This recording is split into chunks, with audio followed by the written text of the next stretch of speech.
किसी भी जिला के अधिकारी को ये अधिकार नहीं है कि वो सीधा शो कॉज नोटिस एक सरकारी कर्मचारी की तरह ग्राम प्रधान या पाहन किसी को भी निकाले। आपकी क्या बातचीत हुई वीडियो साहब? वीडियो साहब से यही बात हुई कि मैंने ऐसा कोई गलत काम नहीं किया है। हम जो नियमता जो सरकार का आदेश है उन्हीं का पालन किया है। जो पारंपरिक स्वशासन है उनके जो पदाधिकारी हैं वो राज्य सरकार के कर्मचारी नहीं हैं, राज्य सरकार के अधीन नहीं हैं और वो परंपरा के कानून से चलते हैं, ना कि राज्य सरकार के कानून से। तो उनकी जो जिम्मेदारी है वो सर्वप्रथम एंड ओनली ग्राम सभा को है। इसलिए हमसे झड़प किया, हमको बगल करना चाह रहा था और अपने ईसाई को लड़ना चाह रहा था। डीसी शहर आश्वासन दिए हैं कि जो गांव की व्यवस्था है वो पारंपरिक व्यवस्था है और उस पारंपरिक व्यवस्था पर पारंपरिक लोग ही उस बात पर पादस्थ रह सकते हैं। खूंटी जिले के 2 ग्राम प्रधानों को बीडीओ और सीओ की तरफ से भेजे गए कारण बताओ नोटिस के विरोध में निशा उरांव कई ग्राम सभा के प्रधान, पाहन, पहड़ा राजा सहित आदिवासी समाज के अगुआ खूंटी उपायुक्त से मुलाकात करने पहुंचे। उन्होंने उपायुक्त को ज्ञापन सौंपकर बताया कि ग्राम प्रधान पर सरकार कार्रवाई नहीं कर सकती, इसलिए भेजे गए नोटिस का कोई मतलब नहीं है। अगर ग्राम प्रधान ने कोई गलती की है तो ग्राम सभा उस पर कार्रवाई कर सकती है। इस पर उपायुक्त ने भी उचित कदम उठाने का आश्वासन दिया है। जी, आज का जो मुख्य मुद्दा था, कर्रा प्रखंड के ही 56 गांव थे लगभग, जिन्होंने करीब 1 महीना पहले यहाँ पारंपरिक उलगुलान की शुरुआत की थी, जहाँ हमारा कहना था कि धर्मांतरित आदिवासी पारंपरिक पद पे नहीं रह सकते हैं क्योंकि वो धार्मिक जिम्मेदारी नहीं निभा पा रहे हैं, यही कारण था। उसके बाद कर्रा के ही कुछ गाँव थे, उस गाँव के हाथू मुंडा यानी ग्राम प्रधान को बीडीओ द्वारा और अंचल अधिकारी द्वारा शो कॉज नोटिस निकाला गया और इस संभावना से इनकार नहीं किया जा सकता है कि इसमें कोई ना कोई साजिश भी है इन लोगों को हताहत करने के लिए या डराने के लिए। इस संभावना से इनकार नहीं किया जा सकता है। इसीलिए हम लोग डीसी साहब को ज्ञापन सौंपने आए और हमने सरकार को ज्ञापन में ये सौंप कर कहा है कि जो लोकतांत्रिक स्वशासन है और पारंपरिक स्वशासन है उन दोनों में अंतर है।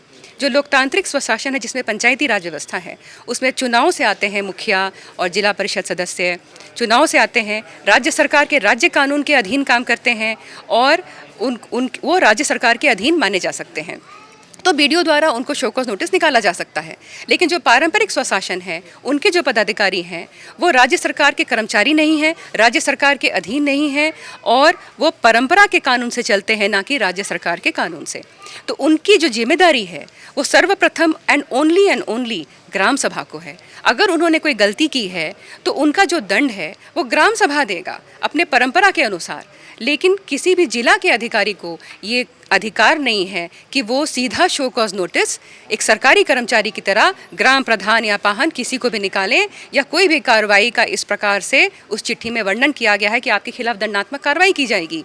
तो ये बिल्कुल ही इसका अधिकार किसी भी जिला के अधिकारी को नहीं है और इससे बहुत बुरा प्रभाव पड़ा है हमारे समाज पर, क्योंकि हमारे समाज के लोग इससे हताहत हैं। क्योंकि जैसा मैंने कहा कि इससे कहीं ना कहीं किसी मिली भगत की साजिश की, क्योंकि कर्रा के ही ये सारे ग्राम प्रधान हैं जिसके खिलाफ नोटिस निकल रहा है और कर्रा के 56 गाँव ने ही ये पारंपरिक उलगुलान की शुरुआत की थी। नोटिस में क्या लिखा हुआ था? शो कॉज नोटिस में क्या मुद्दा था? शो कॉज नोटिस का मैं एक प्रतिलिपि भी आपको दे दूंगी। उसमें सीधा सिर्फ 2-3 शब्द का यही लिखा था, 2-3 लाइन का, कि आपके खिलाफ शिकायत प्राप्त हुआ है, क्यों ना आपके खिलाफ कार्रवाई की जाए। क्या शिकायत उसमें दर्ज? कोई विवरण नहीं था, कोई धारा नहीं थी, कोई शिकायत का उल्लेख नहीं था, कुछ भी नहीं था। सीधा इस प्रकार का कारण बताओ नोटिस दोनों जो गांव के हाथू मुंडा हैं उनको निकाला गया और इसीलिए हम लोग इससे जो है आहत हुए हैं। और हमें ये भी हमने अभी संज्ञान में दिया डीसी साहब को कि ये किसी भी प्रकार से कानून का इसमें पालन नहीं किया गया है, क्योंकि राज्य सरकार सॉवरेन रूलर नहीं है पारंपरिक व्यवस्था का, बल्कि एक सहायक के रूप में है।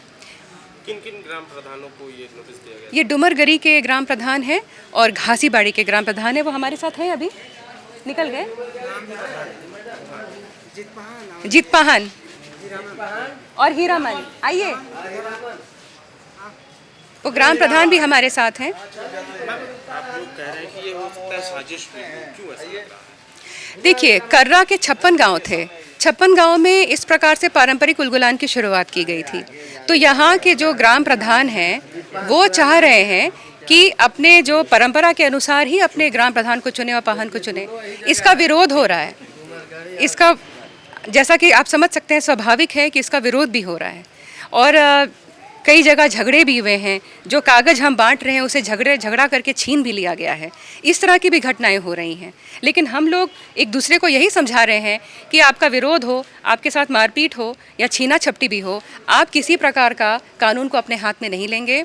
आप लोग किसी प्रकार का झगड़ा नहीं करेंगे। अगर जब भी ऐसी घटनाएं होती हैं तो हम लोग सरकार के पास संज्ञान में देने आएंगे, कानून के रास्ते पे हम लोग चलेंगे। ऐसी स्थिति में चूंकि जो प्रस्ताव आप लोग बांट रहे हैं या जो उन्मूलन की जो शुरुआत हुई है उसमें जो पॉइंट्स उल्लेखनीय है कि जो कन्वर्टेड आदिवासी हैं उन्हें वाहन के पद पे नहीं होना चाहिए या ग्राम प्रधान के ग्राम पद पे। प्रधान के जी, पद पे जी। नहीं होना चाहिए। तो किन्हें दिक्कत हो रही है इस चीज़? जो धर्मांतरित व्यक्ति हैं, जो अभी हाथू मुंडा के पद पे पहले से हैं और पाहन के पद पहले से हैं, उन्हें इस बात पर आपत्ति है क्योंकि वो हटना नहीं चाह रहे हैं।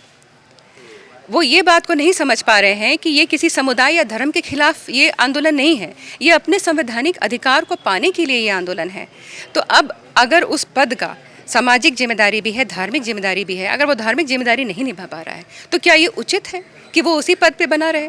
जैसे हम चर्च की बात अगर करें, चर्च में अगर पादरी का धर्मांतरण हो जाता है तो क्या वो पादरी बने रह सकते हैं चर्च में? उसी तरह से हमारे पाहन का धर्मांतरण हो रहा है तो वो पाहन पद क्यों नहीं छोड़ रहा है? यहाँ पे सवाल आता है कि पहने ज़मीन के लिए नहीं छोड़ रहा है। लेकिन लालच तो आधार नहीं हो सकता है ना किसी परंपरा को इस तरह से क्षति पहुँचाने के लिए। डीसी सर से मुलाकात हुई, क्या आश्वासन मिला? डीसी साहब ने बहुत धैर्यपूर्वक हम लोगों की बातें सुनी और उनसे आश्वासन मिला है कि वो इस पे जो संबंधित अधिकारी हैं उनसे बात करेंगे। इस प्रकार का नोटिस जो है निरस्त किया जाएगा और इस प्रकार का जो है कार्यवाही उस पर रोक लगाई जाएगी। और केवल जवाबदेही अगर किसी ग्राम प्रधान की होती भी है तो अगर विशेष सरकारी काम अगर सौंपी जाती है उसके प्रति ज़रूर जवाबदेही ग्राम प्रधान की होगी सरकार के प्रति, लेकिन उसमें भी सरकार वो काम उससे वापस ले सकता है, उसको दंड नहीं देगा। तो यहाँ पे ये फ़र्क है। तो ये हम लोगों का आज विषय था और डीसी साहब ने भी बहुत धैर्यपूर्वक और बहुत संवेदनशीलता से उन्होंने सब बातें सुनी और आश्वासन दिया कि वो इस पर कार्रवाई करेंगे और आगे भी सबको उचित निर्देश देंगे। क्या नाम है आपका? मेरा हीरामन बारला। आप ही के नाम पे नोटिस आया था? हाँ, क्या किस मामले को लेकर के नोटिस आया था? नोटिस ये मामले लेके आया था कि जो हम लोग का गांव में गैर आदिवासी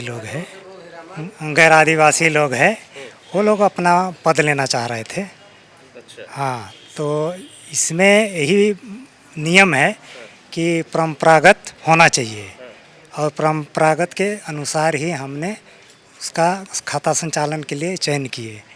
उसका विरोध मेरा गैर आदिवासी लोग किए। तो जो नोटिस आया आपको उसमें क्या लिखा हुआ था कि क्यों कार्रवाई होगा आप पर? उसमें तो ये नहीं लिखा होगा ना कि कोई पद लेना चाह रहा है। उस चिट्ठी में क्या लिखा हुआ था? चिट्ठी में कुछ नहीं लिखा हुआ था, ये लिखा हुआ था कि हमको गांव वाले लोग परेशान कर रहा है ग्राम प्रधान। अच्छा। हाँ, यही कह के वो लोग लिखा था वीडियो साहब को। अच्छा, तो फिर आपकी क्या बातचीत हुई वीडियो साहब से? वीडियो साहब से यही बात हुई कि मैंने ऐसा कोई गलत काम नहीं किया है। हम जो नियमता जो सरकार का आदेश है उन्हीं का पालन किया है। क्या मामला, क्या हुआ? उसमें हमको मिला था वन पट्टा के लिए प्रखंड से, तो उसी को कर रहे थे तो हमसे रजिस्टर छीन लिया और हमसे मारपीट किया और मेरा सब कुछ छीन लिया। ये जो पोस्टर लोग अभी पोस्टर बना है वो लोग, उसके बाद हमरा ले लिया। उसके बाद फिर ईसाई को ही हमरा जगह में बहाली करना चाह रहा था। मतलब दूसरा ग्राम प्रधान बनाना चाह रहा हाँ, ग्राम प्रधान बनाना चाह रहा था। मतलब वो लोग आपको हटाना चाह रहा है? हाँ, और ईसाई में बनाना चाह रहा था। अच्छा।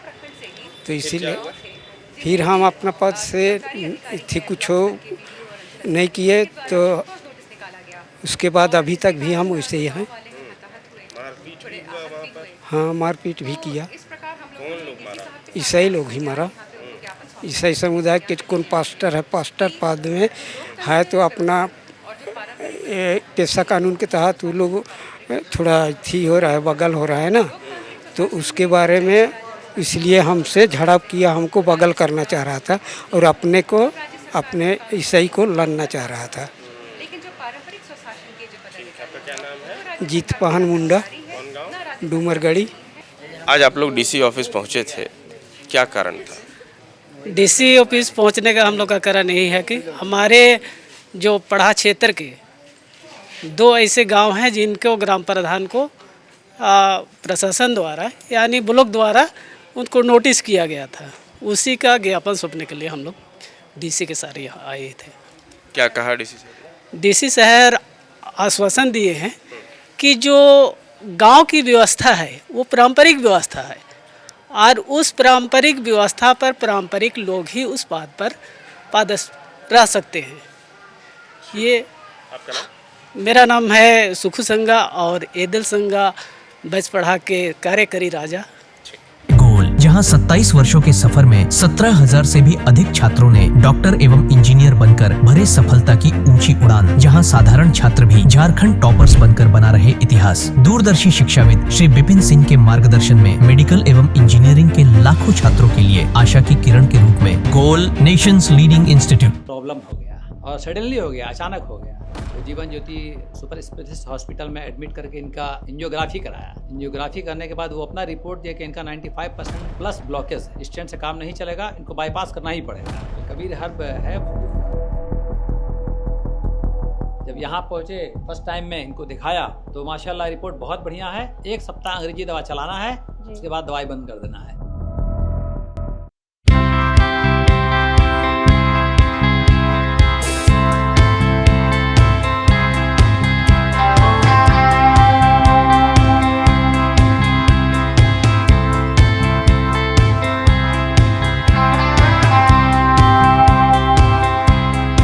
सरकारी परीक्षा की तैयारी का सबसे भरोसेमंद नाम NIBM।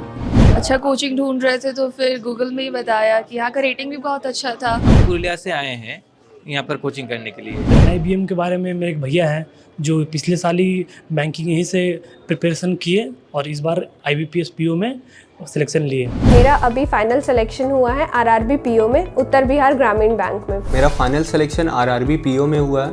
NIBM, thefollowup.in. Like, share and subscribe. www.thefollowup.in